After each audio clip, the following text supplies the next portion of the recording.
That's right. I call this meeting open. Good evening, ladies and gentlemen. Welcome to the Public Utility Board meeting here in September. Please stand up for the Pledge of Allegiance. I pledge allegiance to the flag of the United States of America and to the republic for which it stands, one nation, under God, indivisible, with liberty and justice for all. Invocation.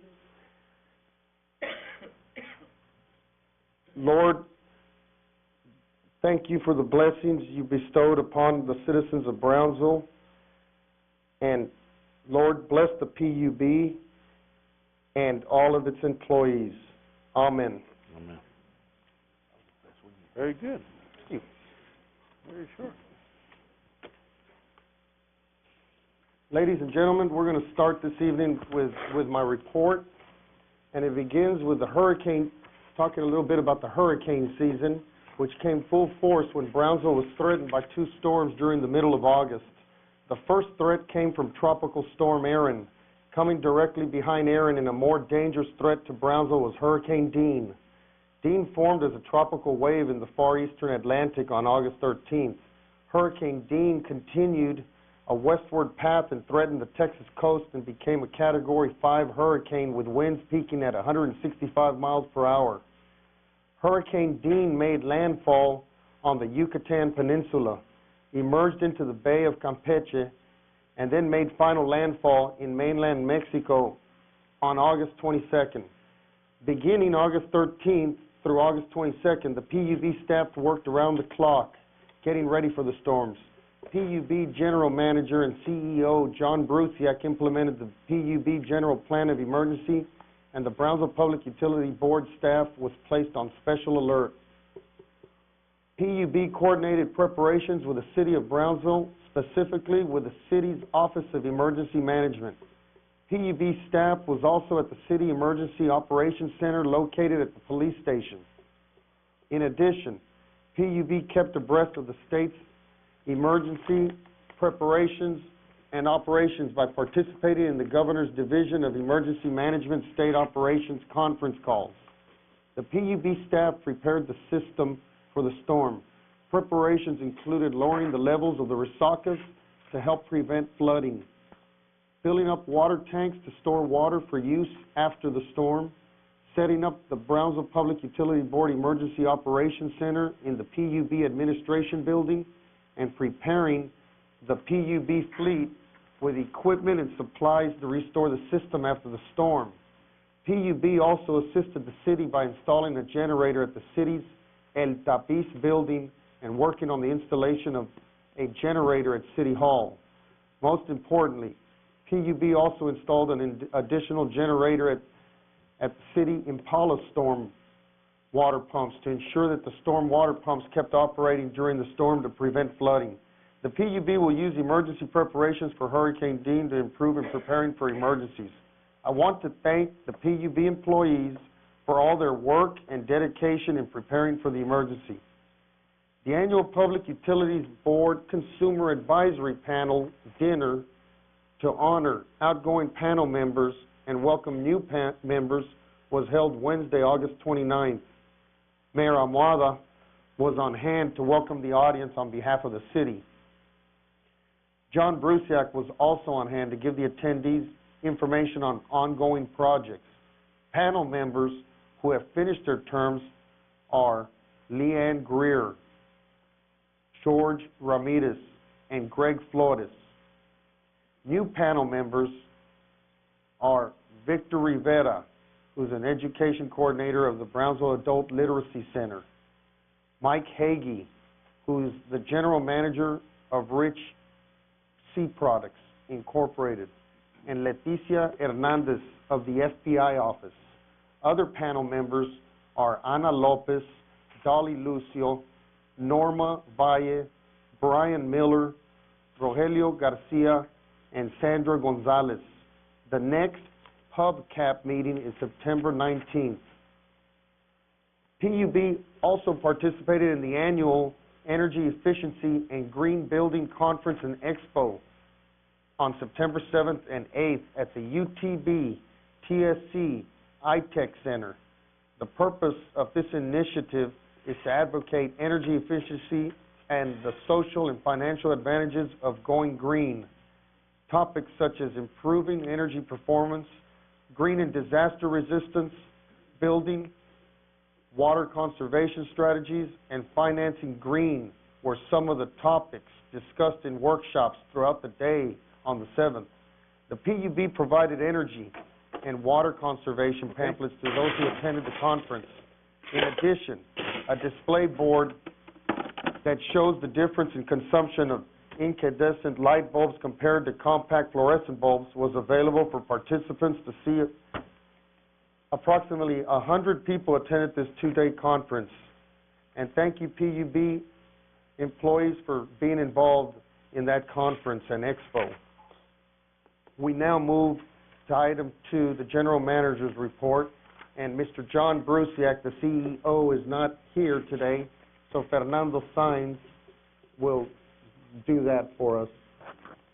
I'm the Assistant General Manager and Chief Operating Officer, and I'm sitting in on behalf of the General Manager, who's away on business today. Today we do have a financial report that will be presented to you by our Chief Financial Officer. How about one thing, Mr. Sainz? Can we go ahead and move to the public comment area before your report, if that's okay with you? No problem. Okay, thank you, sir. We are now going to move to the public comment period, and I believe we have 3 public commenters here. And who's number first? Mr. Fernando Ruiz, welcome. Good afternoon, Mr. Sanchez, members of the board, Mayor Ahumada, ladies and gentlemen. Today I would like to address this fee that is going to be increased for the reconnection. There are some factors that we have to consider before we address this subject. First of all, we have to be aware that there are state regulations that dictate that if the weather is too hot at a certain degrees, you cannot disconnect electricity. Or if the weather is too cold to a certain degrees, you cannot disconnect the electricity. Yeah. But apparently I had an experience last year Just up it off of my house. where they completely ignored the rule. And they had 150 disconnects a day, which you're aware of, sir. And they had 150 the day before and so on. You know, this is not fair to the city of Brownsville, to the citizens of Brownsville. Because I'll tell you what, CP&L closed shop, and we can do the same.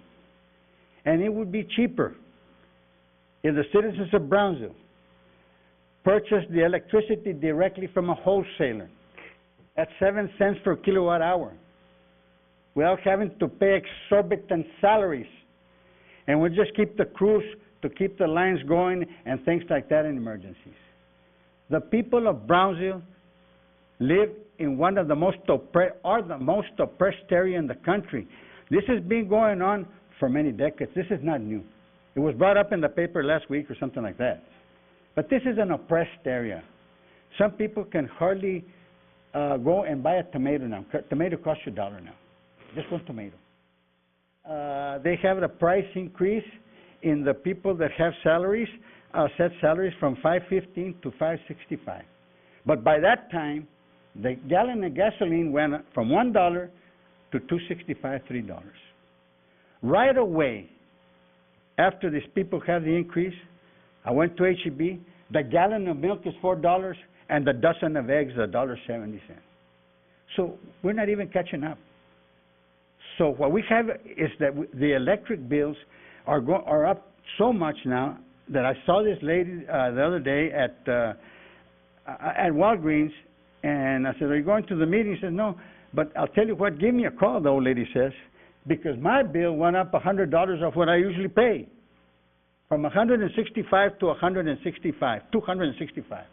My mother was paying also the same." You know, what is going on. If we are going to continue to exploit the people of this community, the poor and the people that cannot afford or do not have the education or the transportation to come here and talk to you and face you and say, you know what, we're tired of this. We need to close shop. That's the best thing we can do. We can close the PUB right now, buy directly from the wholesaler. There's the book, it's called Reinventing Electricity. I've read Enron.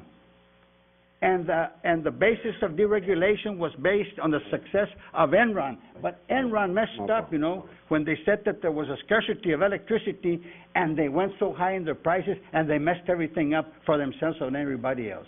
I know we are not deregulated because we're home-owned. But, you know, we've had enough of this. The people cannot afford to handle this any longer. Do you have any compassion for these people? And please get this idea of the weir out of your mind, because I just studied the International Boundary Commission manual that says that nothing can be built on the Rio Grande. And if it's going to be talking about it, you need to have the counterparts, the American and the Mexican counterpart. But the rule there is, nothing is being built or will be built in the Rio Grande. What has to be built was built with the dam, the Falcon Dam, and that's the end of it. So, Resacas, I miss Dr. Zavaleta. $135 million for dredging Resacas? Set aside. If you're going to issue debt, you have to pay back $500 million. I'm not interested in doing that. But I'm interested if the city or somebody can donate the equipment, and there's a lot of people here like myself that I would go and donate my work for free for the benefit of this community. Thank you, sir. Thank you, sir. Okay, thank you, Mr. Ruiz. Before I move on to the next public commenter, I'd like to just announce that my wife, Lori Ann, and myself, we had an addition to our family recently, a baby girl, Tiffany Ann, and we're so proud of her. Brownsville born. And at this moment, I want to hand out some cigars here to my. They're bubblegum cigars for little girls. So here you go. Thank you. Can I have two? Sure. Thank you, sir. I got two. I can't forget council. You're welcome. Thank you so much. Where's the off switch? Where's the off switch? Pass them on. Off Okay, switch. pass them around, please. Thank you so much. Where's the off That's so nice of y'all. Where's the off switch? Yeah. Where's the off switch? Reds go, red stop. It's universal. Okie doke. Well, we are now ready for concerned citizen number 2, and I believe that is Mr. John Shergold.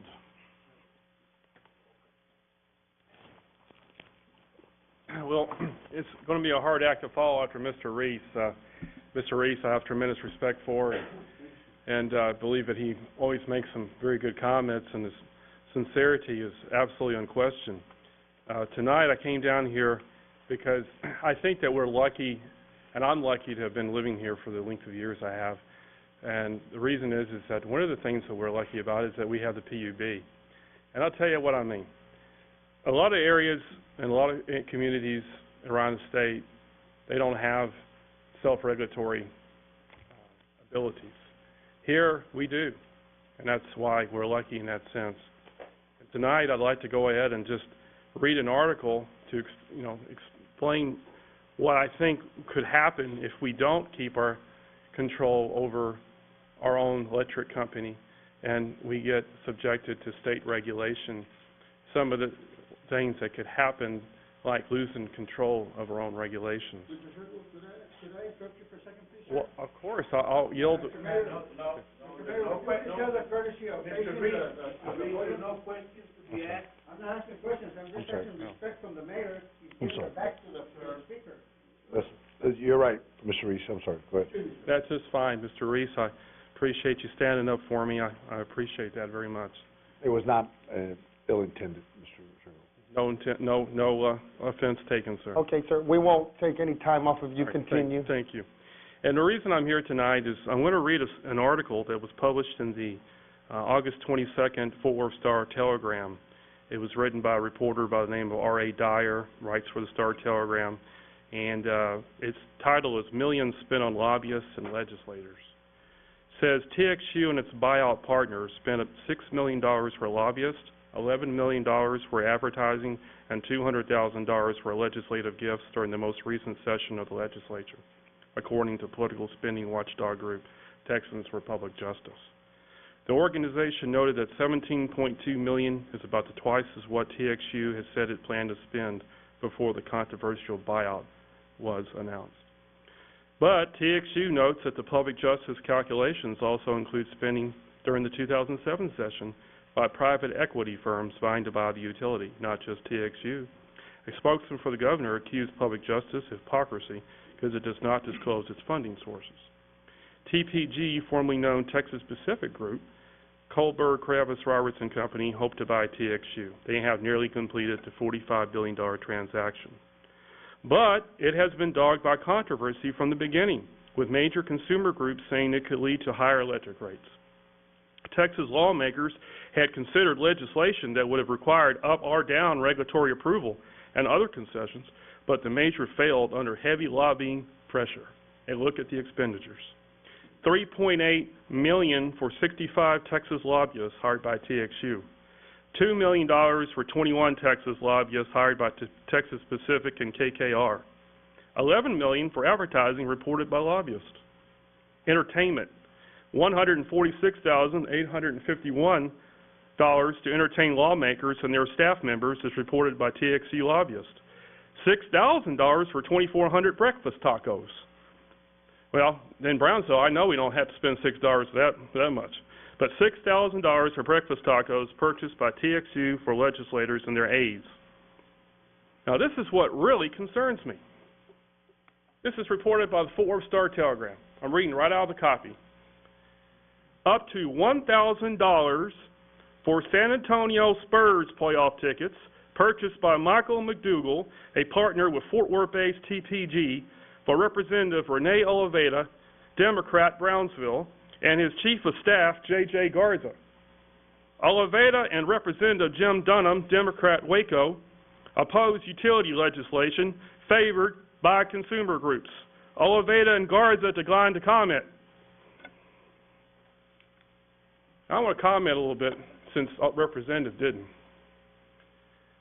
I worked for one of the finest men that our state legislature ever had in the legislature, and there were many of them. His name was Representative Doyle Willis. Served the legislature for 47 years. And he told me that his mentor, Sam Rayburn, said to him when he was working for him, he said, Doyle, when you go into office, you go in with the same money and you come out with the same money. I'm a Democrat. I'm not afraid of saying that, and I have a lot of Republican friends. But we live in the poorest city, according to a 2006 census, and we have a representative who has received $1,000, according to the reports that were made by the consumer lobbyists and reporting requirements, of San Antonio Spurs playoff tickets, and then he comes out and votes against legislation that would have kept that electric rate from being raised over the next several years. Thank God we got PUB, because at least here we can control and we can look out for the little people, and that's what I'm real proud that each one of you gentlemen are doing. And I want to thank you for that. And I want to tell you that it would be a travesty if we ever lost that control of our own electric future. Thank you, Mr. Shergold. Thank you for your time tonight. Mr. Beto Medrano.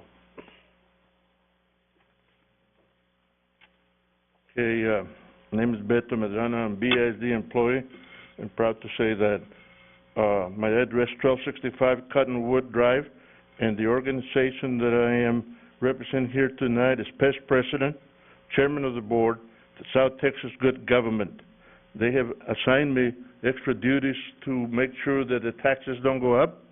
You guys are too short. The taxes don't go up anywhere in the city of Brownsville, but primarily BISD. I chose upon myself, selected this subject that about the taxes. However, when Mr. Reese covered the 2575, I just briefly would mention that Lucy Hernandez, spokesperson PUB, said, I only need a few more dollars to cover the expense. To me, a poor man would be $10, 5 to 10, and that to me I thought would be 35, or even double that amount would be 50.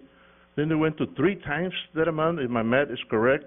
25 times 3 equals 75, and I said, wow, somebody's making some money somewhere that is not in the budget or whatever, but that couldn't be because this is not the city. In the city, you used to have the public audience at the very bottom. That's in the dark days. That's outright ridiculous. I never went there because, first of all, I'm not going to wait until I die there because I'm diabetic. And secondly, it was before your term, Mayor, so don't look at me like that. I thank you. I don't like for me to look there. I thank you for that. I thank you for moving it up. The honors should be at the very top. I visited all South Texas school districts, and all of them at the very beginning, not at the end. And I would hope that you put it up to the very beginning, Mr. Chairman. I came here, first of all, to congratulate you and Doc Chavaleta and Mr. PUB, who is not here today, but you tell him that I came here because you guys spend a lot of time in Austin and Washington, D.C. to make sure that our rates are just as fair as could be. I know of a company that's coming, that wants to come in and open Brownsville, cannot because of the monopoly, the municipality, rather, system we have here. That's by law. Poor Celia Rhodes, she thought that we were going to lose PUB because when she was campaigning, she said that another electricity company wanted to come in. She didn't know her background as far as PUB. Nobody can buy out PUB unless we're willing to sell. On the contrary, I think you guys do a good job and do it out in the open and not stealing from the taxpayers like the cell phones and they get stuff to eat. I mean, like they're hungry or something. I used to run the Cameron County Willis Action Program. We feed the poor. But these guys are man. They just want everything. They want the cell phone. They want gasoline money, and they want to eat. I mean, God, where have you seen anything like that? So I just ask you, please don't go that route, and don't want to get paid like $50,000 a month because you represent our PUB interest. Again, thanking you. I don't want to become redundant, but thank you guys. And Al, you still keep doing a good job, but you didn't vote for my friend, or you didn't want to vote for my friend Dan Verreal. He was an employee all the time. He was terminated because of the political arena, but I'm glad he's back. He's an honest man, and we need to support people like that in our community. Thank you very much. Thank you, sir. Yeah, and I think, Mr. Chairman, yes, sir. how do I sit? Do I sit this way? Well, that's funny. Yeah, it's that time of the year where everyone's going to pick on you, Mayor. We now move to the general manager's report. Thank you, Mr. Chairman. Mr. Brusiak could not be here tonight, so I'm here to represent him. My name is Fernando Sainz. I'm the Assistant General Manager and Chief Operating Officer. Tonight we have the financial report, which will be brief. That's going to be presented by our Chief Financial Officer, Leandro Garcia. Leandro?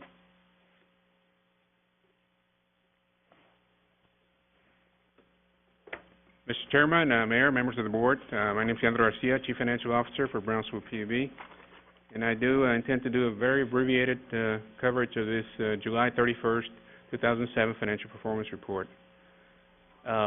Overall, year-to-date, through the end of July, we have received or collected a total of $142,543,447 in gross revenues.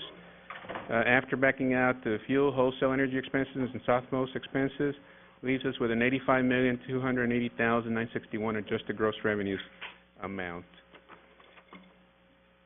Expenses, total requirements, including O&M, non-operating expenses, debt service, total $55,344,053 through July, leaving a balance of $26,492,160, which through the end of July has been dedicated to to transfer to COB totaling $5,083,348. That's net of the COB utility services of $3.4 million, and $21,408,812 to balance available to PUB. The PUB balance has been allocated as earmarked via our budget to the operating reserve account, the fuel sub-account, improvement CIP funding, and the improvement reserve account for a total of $19,274,999, leaving a surplus balance of $2,133,000. The next few graphs highlight the differences between actual and budget for 2007 versus actual 2006. As you can see, adjusted gross revenues are hit $85.3 million versus $81.8 budgeted, a $3.5 million favorable variance there. As expected, our fuel energy cost has been below budget as a result of our Oakland Union purchase. We're at 49.8 as of July versus 55 budgeted, and well below the 2006 level. O&M expenses continue to be under budget by $4.4 million as of July, 33.2 actual versus 37.6 budgeted. These are the balances available, as I mentioned earlier, to surplus, and the surplus or the balances are being generated by electric, water, and wastewater. 21.4 million electric, 1.53 million water, and 3.47 million wastewater. Consumption for the month of July, we were at 123 million kWh compared to 121 2006 actuals. That's a 2.3 million variance there, favorable variance. Year to date, we're well ahead of 2006 levels by 75 million kWh. Water, we continue to be under our 2006 levels. Water for July was at 546,000, really million, but as you can see, the scale is on a per thousand basis. So 546,000 versus 593 2006. Wastewater, same thing, a little below 2006 levels. CIP spending, when you include actual expenditures and encumbrances, total of $29.4 million compared to our budget of $61.2 million. A lot of these unspent monies at the end of the year are intended to be carried over into the 2007-8 CIP plan and have been identified in the previous approved CIP plan for 08. That concludes my presentation. Any other questions, Mr. Chairman? Any questions by anybody in here? When you show, Fernando, how much we're using for the month as far as electricity and water, couldn't you show there the cost? Like kilowatt hour, so much kilowatt hour, so much. We can add that to our report so it translates on the city usage to actual dollars that are. That way people know, we know, and keep an eye if it's going up or down. Like we have a supplemental schedule that shows by utility, electric, water, and sewer what the dollar amount for the month. For the month. For the cost is that totals the $3.4 million, which is netted against the calculated formula of $8 million, leaving the $5 million actual transfer. We can highlight that as part of our coverage in the next month. Yeah, put it, on the graph there. It's so much per kilowatt hour. Break it down. That's what I'm saying. On the cost to the city. No. Oh, to us overall. Oh, okay. That way it's like the price of oil. You keep track of how it's going. Leandro, y'all do a pretty good job in giving it to us in the supplemental report. A lot of detail that we don't show. Maybe you could take, like the mayor suggested, the best of what's in here, simplify it, and that way we can a synopsis. show everybody. Right? Yeah, so everybody knows that doesn't get to see it, but they, when you do your presentation, they can see and gauge if it's going up or down. That way they know why their electric rates are either going up or down. Good, we can do that. Like gasoline. Gasoline goes up because... And, Mr. Garcia, one more. Also, one time you supplied us with a list of the buildings that the city of Brownsville has that the PUB passes on the utilities of them for those buildings. Could you get us a list of what's at the airport that the PUB is providing utilities? We can get that to you and send it to you. I'd like to see that. This is just a one-time request, right, or not to include in the report, but No, just one time requesting for all the board members to get that. I want to know which buildings out there are provided free utilities, and I want to see how that's recovered back, or if it's used for city business, or if they rented it out to a business. I need to see if that money's coming back to the PUB, if it is in fact rented out to a business out there. we can send that out within the next few days. Thank you so much. Item number 3, discussion on International Boundary and Water Commission inspection of dams on the Rio Grande River. I put this on the agenda because I saw maybe about 3 weeks ago a report on Channel 4, on News Center 4 on television. They had it 2 nights in a row on the integrity of the walls of the Falcon and the Amistad Dam. Then as they kept on talking about it, and as I've read more into it, looking on different websites, they talk about the walls getting a little weak. We've had some good rainfall here in the last 12, 15 months, and the level went up there to 90%.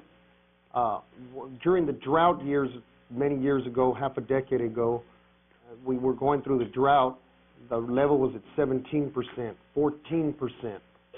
So then it started raining, so the level got up to 90%. So the wall took on, of those 2 dams, took on some serious pressure. So I think it's a concern of every citizen of the city of Brownsville to think about that, because if any of those dams break and all that water comes rushing down into the valley, you're going to flood San Benito and Harlingen and parts of Brownsville. Then, where's the water?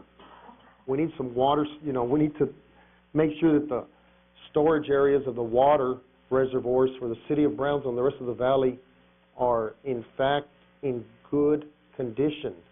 One gets worried since there was that bridge collapse up the nation, and there's no reason why a man-made dam may not encounter the same situation.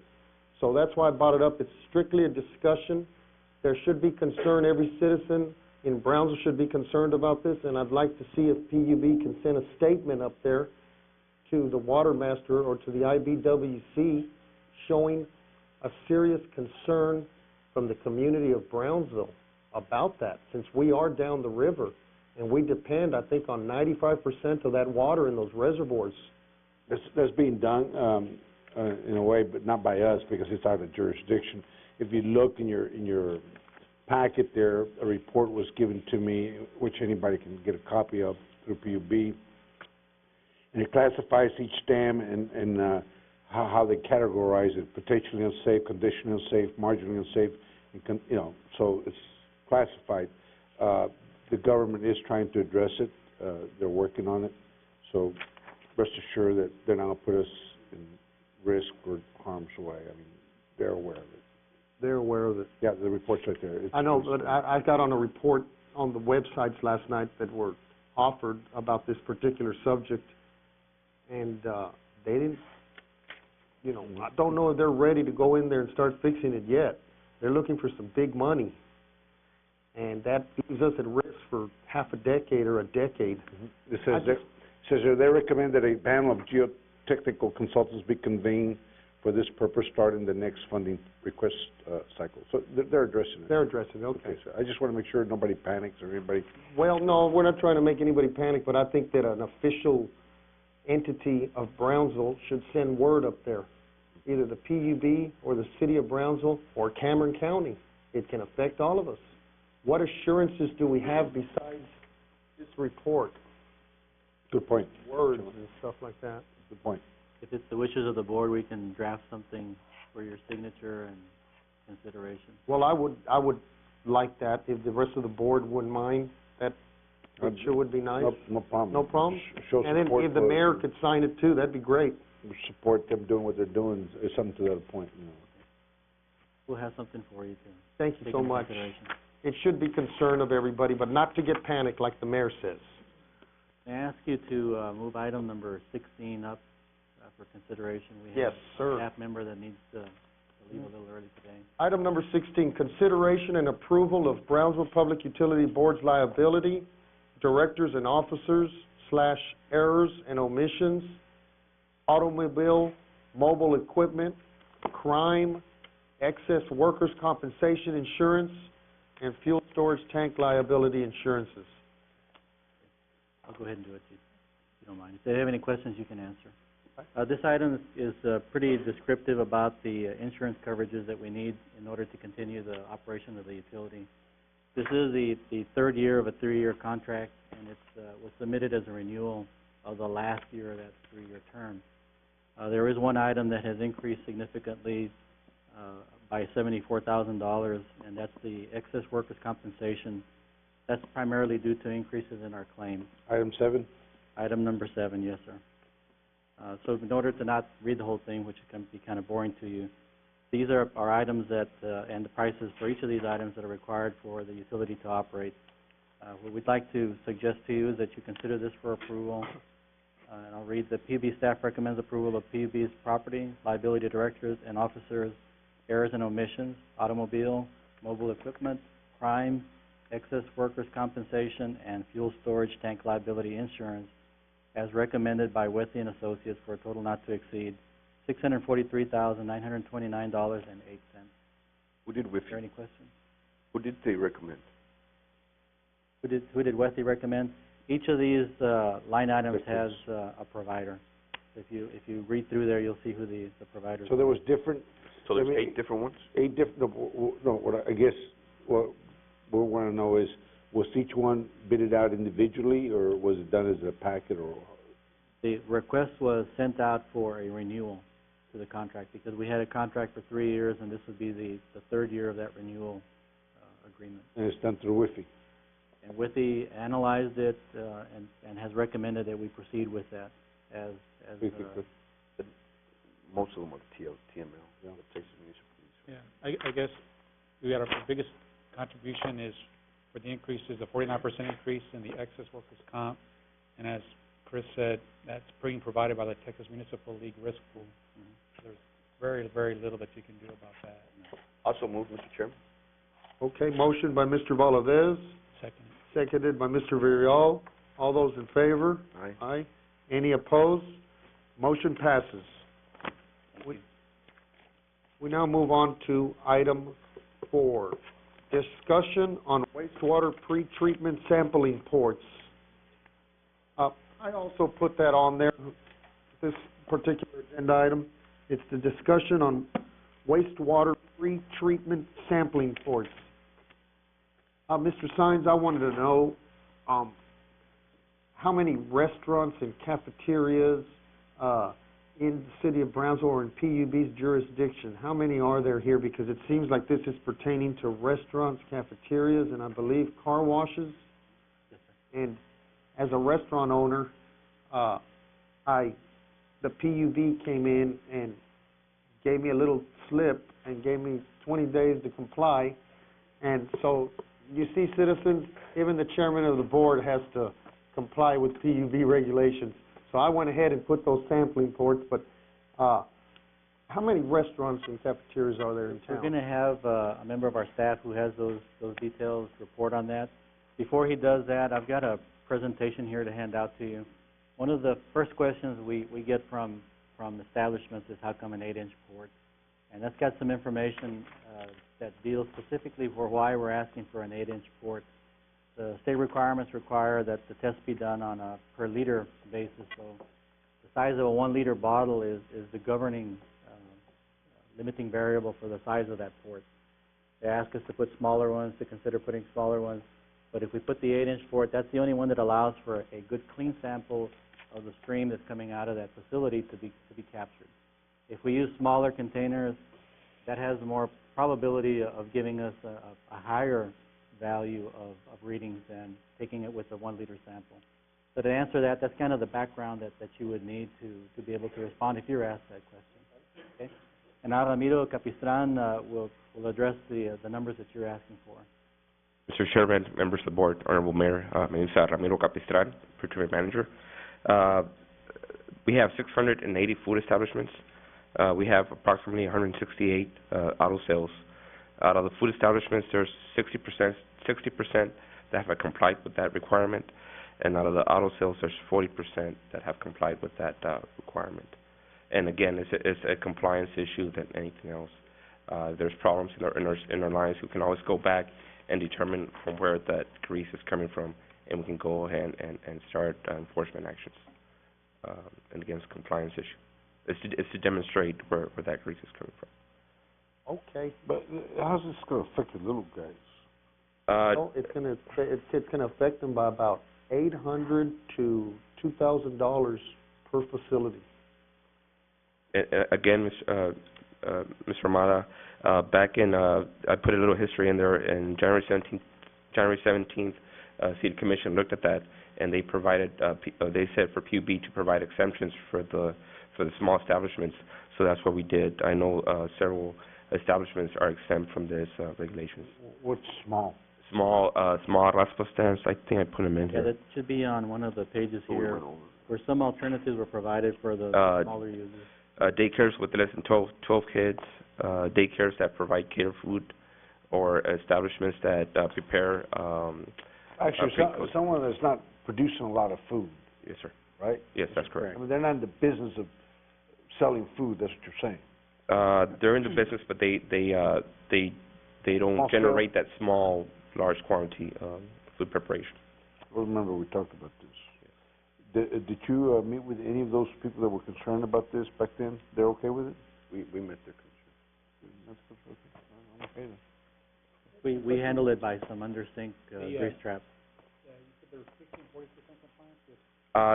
60% have, food establishments have complied with that, and we're working with people. The best thing we can do is, sure, we give them 5 days or 10 days, but if they go to my office and say, you know, I need more time, we work with the customers. Every month, is it more and more that ratio of compliance is improving? Yes, sir. Yes. It's one of the reasons I brought it up is, you know, it's hard to own a business and run it with a bunch of employees and looking for your customer base and whatnot.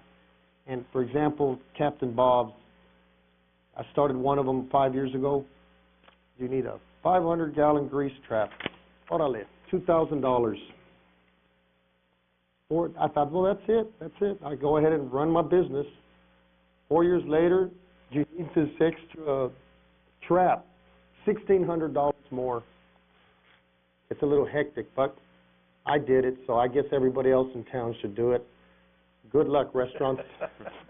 We now move on to item number 5, update and status of impact fee study. I'll be doing that. Okay, Let me Mr. hand out a synopsis of what occurred. They held a impact feast kayak meeting here at the PUB building, and what they did was they did elect some officers at that meeting. Leanne Greer was voted the chair of the committee. Richard Zayas was voted the vice chair. Karen Ballard was voted as secretary during that meeting. So if you look through there, you'll see that they did address in detail some of the principles and the procedures for how to go through the process. City Attorney Jim Goza briefed that kayak on the procedural guidelines. Dick O'Neill, who does work for the PUB, also will be in a future date providing some additional information on that. There were some discussions about the procedural rules that ultimately the City Commission is responsible for updating. Those should be done. There should be also another meeting that's scheduled in the near future. I think I saw Leanne here. Leanne Greer is here. She'd like to comment on the kayak and what they're doing. Very good. Would you like to? Leanne, would you like to come up? Before Leanne comes up, I want to say something very briefly. Leanne is a veteran. She was there on the first kayak committee, and that's why I think she got appointed chairman, because she knows what she's doing, and she's doing a good job. We probably still don't know whether we know what we're doing or not. You're doing fine. But we did come to the conclusion that the City Council is the one who will pass the rules of procedure. And I'm assuming that things are in motion to set up some additional meetings that we will be addressing these issues, but I don't have any time frame at the moment. But thank you to everyone for their vote of confidence. Yes, we also have another kayak member, Abraham Galansky, that's here tonight as well. Okay. Okay. Is there any other topics or question you might have on that? Any other questions, gentlemen? Okay, let's move on to item number 6. Oh, I'm sorry, we're going to jump to item 18. Appointment of a Brownsville Public Utilities Board representative to serve on the Capital Improvement Advisory Committee for the Impact Fee Study. I'll move to appoint Mr. Pat Almada, reappoint. Okay, motion by Mr. Valadez to appoint Mayor Amada, seconded by Mr. Varela. All those in favor? Aye. Any opposed? Motion passes. I abstain since, Okay. I can abstain, right? Or you can vote for yourself. Oh, no, Pat. Do you need 4 votes? Do you need, okay, so I'll vote yes. Conflict of interest, I know. Number 6, As it's done. consideration and possible action on continuing consulting services agreement with Cameron County Regional Mobility Authority for Arturo de las Fuentes. Your name's on there, but I believe it was Dr. Zavaleta. Yeah, Dr. Soleta was on the... Want to table it till he comes back next month? No, let's take care of it now. Okay. Can we go into, this should have been in executive session, it should not have been here. It should have been, that's it. Okay, well, does anybody have any questions? Here's one thing, the IBWC, the United States side, is really the group that should be working with the Mexican counterpart, SILA. So where's IBWC with the Weir project when all I'm hearing about is the PUB and SILA? Well, I think the SILA already, SILA already is the sponsor for the project, so now that we have them, they can go ahead and take the ball. Okay. It's Yes. really up to them. And I don't Now, think, there's another thing, Mr. Valdez, is that I was reading that the IVWC and SILA own Falcon and Amistad reservoirs or dams that are also hydroelectric power plants, and they own and finance the building of that. Can they not come and own and finance the Weir, SILA, and IBWC? Can't they own it and maintain it for hundreds of years? What do y'all think about that? Well, it's not a dam, it's a weir, and under the 1944 treaty, we do not need a permit. But we do have the other permits are required. We don't require a presidential permit, but we have all the other permits needed. We have funding to do the U.S. side. Right now, it's in the Mexicans' ballpark, which has processed all the data they've been given, including studies on the Mexican side, to see whether they'll approve this project to allow us to build it. And without going into details, I think I took Chris, so you'd know firsthand what was going on over there. I took John, and I think John were here, he would tell you that we're headed on the right track, and really there's no point in this. Okay. I mean, am I wrong, Fernando? I believe you're right. I've had some discussions with John to say that we stay on this track. Well, I think that, I think everyone at PUB, and I certainly do, and I don't want to speak for the other board members, but I also understand that everybody's in favor of the Weir. A lot of work has been done on the Weir. It's just trying to decide what path to take to make it a reality. And so one path is that obviously you hire a consultant, because on the United States side it seems that all of our ducks are in a row as far as they can be, but the work has to be done on the Mexican side. So what is the best way to get that done? And I think that, I commend both you and Chris for taking some initiative to go down there and to try different approaches to get the end result, because that's what's the most important is. So it's not a statement or I think a vote in terms of, do we think the weir is a good idea or a bad idea, or are we abandoning it? Absolutely not. It's a vote on, should we take a different course of action, which we believe will make this project happen as soon as possible. Am I correct in that? Yes. And this project has been on the books since 1972. Right. This is the first time that it's on the Mexican side as a priority to review it, to see if it's viable, and if it is viable, to proceed with the process of getting it formally approved and getting the president to approve it, and then we can build it. So right now it's in that phase to where they're reviewing it. The technical studies we provided for them, right, but it's on the top burner. It's not at the bottom. Okay. Well, I was glad to see State Representative Oliveira mention at the Imagine Brownsville, one of those conferences. I saw him on TV, and he said the number one project that everybody needs to concentrate on is the weir. We need the weir and all that. So that was good from a state level, somebody thinking that. Let's move along to... We need action. It was, okay, possible action. Any action? I would like to move that we discontinue the consulting services agreement. Can you repeat it? I move that we discontinue the consulting services agreement with Cameron County Regional Mobility Authority for Arturo de las Fuentes. I'll second that.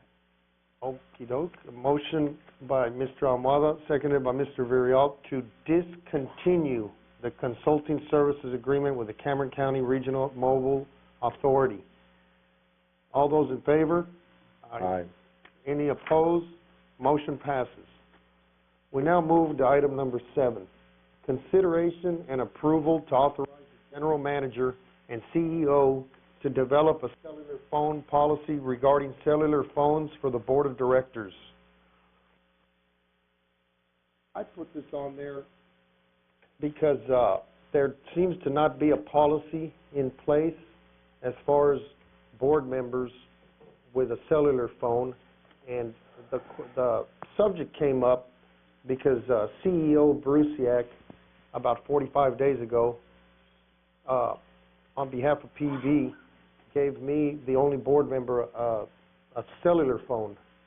I am paying the monthly fees from what I understand, and I've already gotten a couple of bills. But the phone itself belongs to PUB, but it has its extra capacity to email and do all kinds of other functions. And internal auditor Villegas got a report going, and that's why it's popped up here. And I don't have a problem bringing it up. I'm the board member with the phone, and I'd like to know if anybody here at the table, if you can, we can discuss it, and with all respect, and no hard feelings or nothing. But this goes back to, and I'll do whatever the board wants. I got $1,000 cash right here. If you want the money for the phone, I don't have a problem. But if we're going to play it fair, citizens of Brownsville, let's let the city commission play it fair over there with those benefits of over $300,000, along with medical claims that were against the charter law and state law. But that still hasn't been resolved, and nobody over there wants to go up to the plate and pay their share. I'm here, and that's what leadership's about. You lead by example. I'll do it if we want. I don't think we need a policy on cell phones for the board member. I think everyone up here can afford one. I mean, you're paying your monthly dues. That's fine. I just wouldn't want to go that route. I think, I'm a Cameron County employee, and I can get a phone. I'm entitled to one, but I choose not to. I just think they can. I just think as board members up here, we're here to serve, and I don't think we should be getting cell phones. I mean, but I'm just one voice here. I concur. PUB, is quite different from the city, and the city, commission should also, abide by the charter, requirements. So, but that's a city matter, and which will be taken care of during the course of how it's being handled right now. There's a lawsuit against the use of, I guess, the phones and the perks and the benefits. But here, I think we'd be setting a very bad precedent, because we really are very limited as to how much we deal with here on PUB. We deal with water and wastewater, basically. That's it.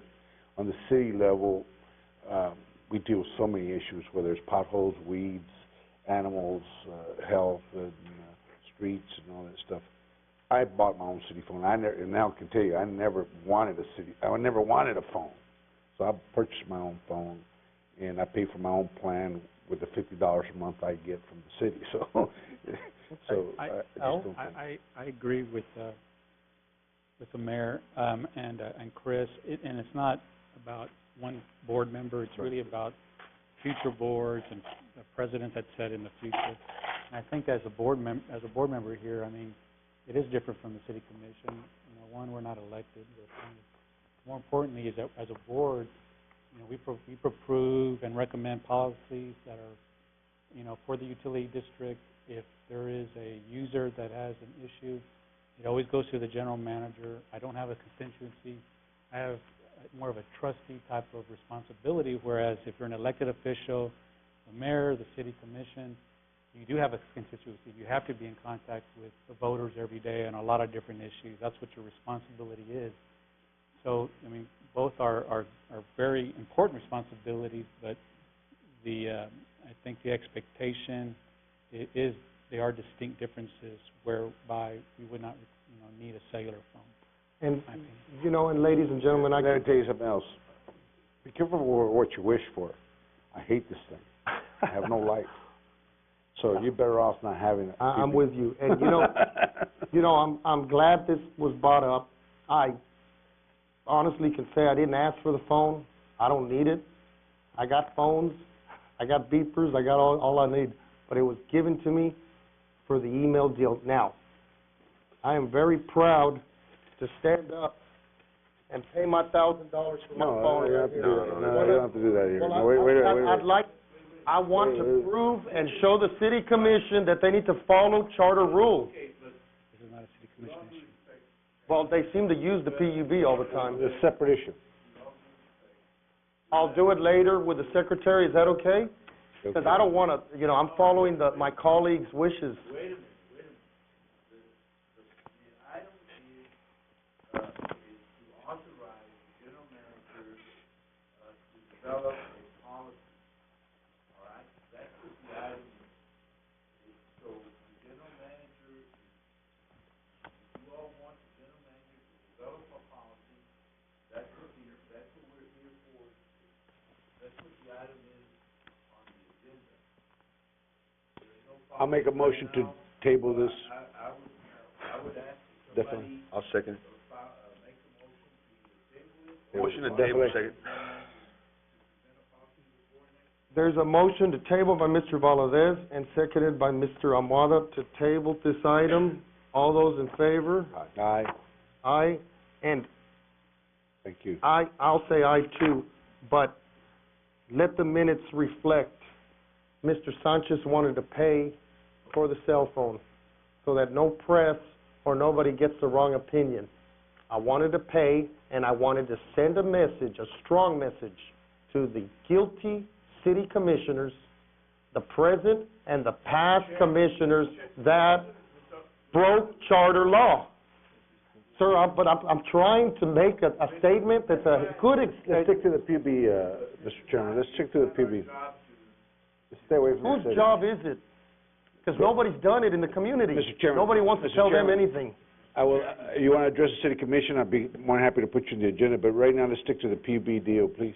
Yes, sir, but please put me on the agenda. Okay, I will. Item number 8, consideration and approval to purchase additional 80-foot Class H2 wood poles. Mr. Garcia. Excuse me, Mr. Chairman. Yes, sir. I'd like to move to approve item number 8 and number 9 as recommended by the staff. Motion by Mr. Villarreal. We gotta read number 9 first, don't we, Sure. legal? Council, do we need to, Okay, read both of them. okay. And here I go with 9.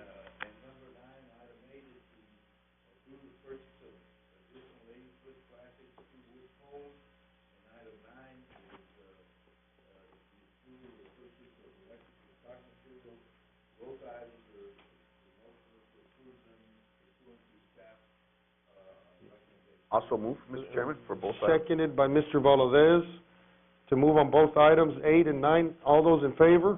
Aye. I'll move to approve, Mr. Chairman. Any against? Okay, motion passes. We now move to item number 10, consideration and approval to award construction contract for the 16-inch water line improvements projects. Mr. Garcia. Yes, this 16-inch water line improvement project along Old Port Isabel, Robindale, and Martin Knoll Roads will serve to provide the necessary water for distribution to our proposed 2 million gallon elevated water storage tank. The bid was put out in 5 bids, responded, and this request authorization to award a contract. The 5 bidders were Peterson Construction at $662,943, JM Construction $752,896, Jim Constner and Sons $622,623, Donald Ferguson $707,132, and Rico Construction at $626,650. Several factors were included in evaluating the bids, such as price, quality of performance, and previous work on similar type projects. BPU staff does recommend awarding the 16-inch water line improvement project to Jimmy Costner and Sons for an amount of $622,623.60.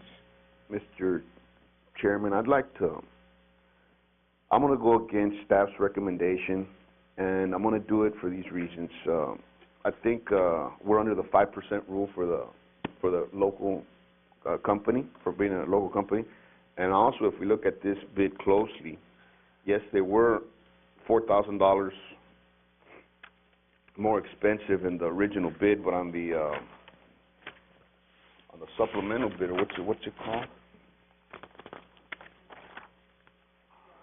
On the alternative bid, if we choose to go ahead with the alternative bid, which is they're combined, they're approximately $30,000 cheaper if you add them. So those 2 reasons, I'm going to go against staff, and I'm going to go ahead and recommend Rico Construction. Motion by Mr. Valadez. If I may, I think legal counsel wanted to just give us a brief overview of how the 5% rule works and percent.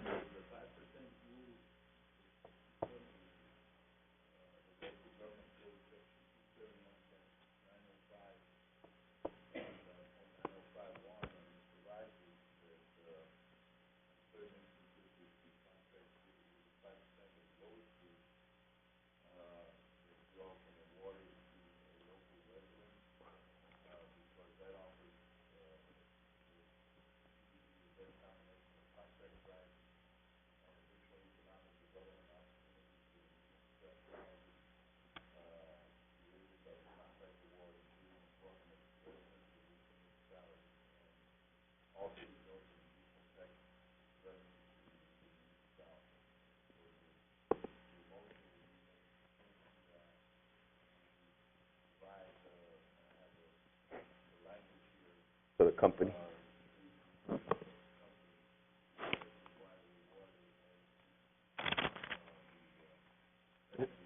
It is a local company. Yes.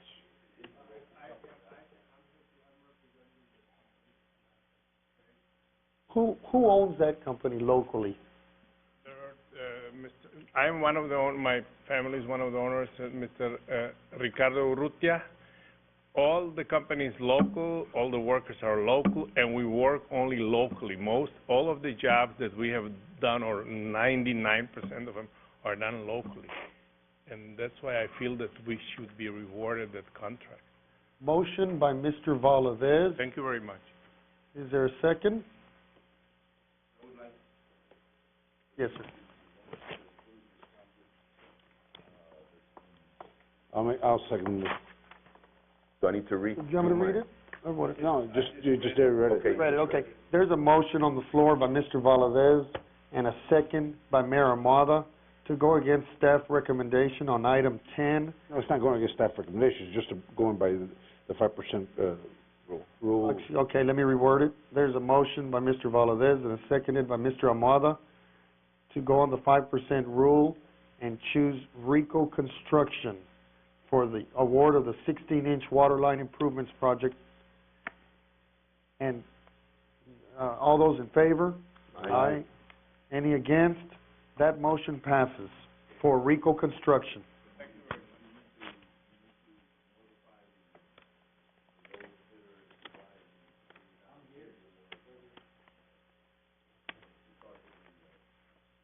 Rule. We now move on to item 11, consideration and approval of contract award for the crew building roof replacement project. Mr. Garcia. Yes, the crew building is located out at our yard, and it's been deteriorating over the years. It has been leaking over the past 5 years. The AC system has had problems. It's inefficient and inadequate. We did let out some specifications for bidding that included the removal of asbestos and other materials that needed to be upgraded for our AC units. We did get one bid. We sent it out to 26 firms. Unfortunately, we only got one bid. My understanding is the asbestos issue is what kind of contractor shied away from. The bid that we did get was from Garco Constructions from San Benito, which consisted of two pieces, a base bid of $173,616, and then some bid options of $19,765 for a total of $193,381. This came under the $200,000 engineer's estimate. So the PUB staff does recommend awarding the crew building roof replacement contract to Garco Construction for a total amount not to exceed $193,381. Also move, Mr. Chairman. Motion by Mr. Valadez, seconded by Mr. Villarreal, for the awarding of the crew building roof replacement contract to Garco Construction. Can I ask you for one question before? How many square feet is that?